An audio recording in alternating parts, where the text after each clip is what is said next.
रानी को 6 महीने पहले अपने मायके में कुछ अजीब बातें महसूस हुई थी। उसका मन अब वहाँ जाने का नहीं करता था, क्योंकि उसे महसूस हुआ था कि उसके घर और माँ के व्यवहार में कुछ बदलाव आ गया था। एक बार जब रानी मायके आई थी तो उसने देखा था कि उसकी माँ का सारा ध्यान अब सिर्फ बहू शिखा पर है। माँ के प्यार में कोई कमी नहीं आई थी, लेकिन वह अब अपनी बहू को ज़्यादा महत्व देने लगी थी। रानी को घर में बदलाव का एहसास हुआ जब उसने देखा कि माँ ने बिना उसकी राय के घर के सारे पर्दे बदल दिए थे। ये पर्दे रानी ने खुद चुनकर लगाए थे और अब वे उसके लिए एक प्रतीक बन गए थे, अपनी पहचान, अपनी पसंद और अपने घर से जुड़े रिश्तों का। रानी को ये सब बहुत बुरा लगा और उसने माँ से पूछा, माँ, ये पर्दे आपने बिना मेरी राय के क्यों बदले? ये वही पर्दे थे जो मैंने चुने थे।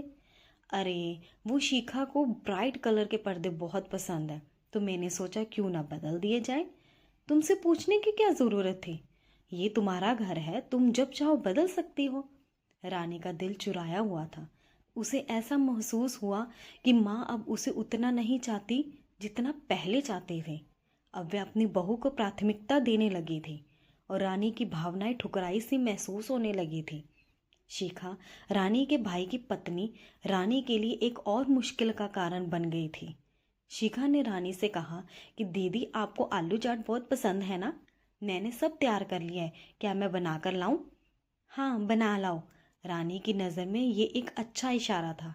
लेकिन जब माँ ने कहा, रानी, तुम भी किचन में शिखा का हाथ बटाओ, वे अकेले सब नहीं कर पाएगी, ये सुनकर रानी को और गुस्सा आ गया। उसने महसूस किया कि अब माँ की प्राथमिकता शिखा थी, ना कि रानी। रानी को ये लगता था कि माँ ने अपनी बहू के साथ ज़्यादा समय बिताना शुरू कर दिया था और वे अब अपनी बेटी को नज़रअंदाज करने लगी थी। रानी ने बहाना बनाकर जल्दी ससुराल लौट जाने का निर्णय लिया। इसके बाद एक दिन रानी ने देखा कि उसकी ननंद पूजा अपने बच्चों के साथ उनके घर आई हुई थी। रानी को ये बिल्कुल भी अच्छा नहीं लगा। पूजा के घर में आकर बिना काम किए आराम से बैठना और बच्चों की सारी जिम्मेदारी रानी पर डाल देना रानी के लिए असहनीय था। पूजा का व्यवहार रानी को अपनी स्थिति में असहज करता था। रानी बिना कुछ कहे सीधे किचन में चली गई, क्योंकि वह जानती थी कि पूजा और उसके बच्चों की फरमाइशों से भरा दिन उसे इंतज़ार कर रहा था। जब रानी किचन में गई तो देखा कि माँ ने किचन का सेटअप बदल दिया था। रानी गुस्से में आ गई और पूछा, किचन का सेटअप किसने बदल दिया? ये तो पहले ठीक था। तभी पूजा बोल पड़ी, भाभी, ये सेटअप तो अच्छा नहीं लग रहा था। फ्रिज के कारण किचन छोटा सा लगता था और माइक्रोवेव की जगह भी सही नहीं थी, इसलिए मैंने सब कुछ बदल दिया। ये सुनकर रानी और पूजा के बीच झगड़ा हो गया। रानी ने गुस्से में आकर कमरे में जाकर रोना शुरू कर दिया। वे परेशान थी कि उसकी माँ और ननंद दोनों ने उसकी अनदेखी की। उसने माँ को फ़ोन करके सारी बातें बताईं और अपनी शिकायतें सुनाई।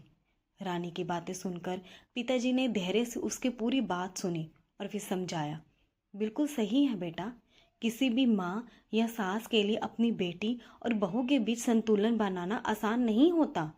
तुम्हारी माँ को हमेशा ये उम्मीद थी कि तुम दोनों एक दूसरे से अच्छे से रहोगे और तुम्हारा सम्मान भी बना रहेगा। तुम जो महसूस कर रही हो वह तुम तक सीमित है। रानी ने पिताजी की बातें सुनी और उसे समझ में आया कि उसकी माँ ने ऐसा केवल परिवार के बीच शांति बनाए रखने के लिए किया था। अब रानी को एहसास हुआ कि माँ का प्यार उससे कभी कम नहीं हुआ था और शिखा के साथ रिश्ते में भी कोई प्रतिस्पर्धा नहीं होनी चाहिए। दोनों को सम्मान देना चाहिए था। रानी ने अपने मन में उपजे गुस्से और गलत फहमियों को दूर किया और ये समझा कि माँ और बहू दोनों के रिश्ते का महत्व समान है। वह अब अपनी माँ और ननंद के साथ रिश्ते सुधारने का संकल्प लेकर बाहर आई। रानी अपने आप से कहती है, अब मुझे समझ में आ गया है कि रिश्तों में घमंड और अहंकार की कोई जगह नहीं है। हमें एक दूसरे को समझने की कोशिश करनी चाहिए। ये कहानी हमें ये सिखाती है कि रिश्तों में समय, धैर्य और समझ का होना कितना जरूरी है। रानी की गलत फहमियाँ दूर हो गई और वह अब अपनी माँ और ननंद के साथ सामंजस्य बनाने के लिए तैयार हो गई थी। आपको ये कहानी अच्छी लगी तो चैनल को सब्सक्राइब लाइक करें। धन्यवाद।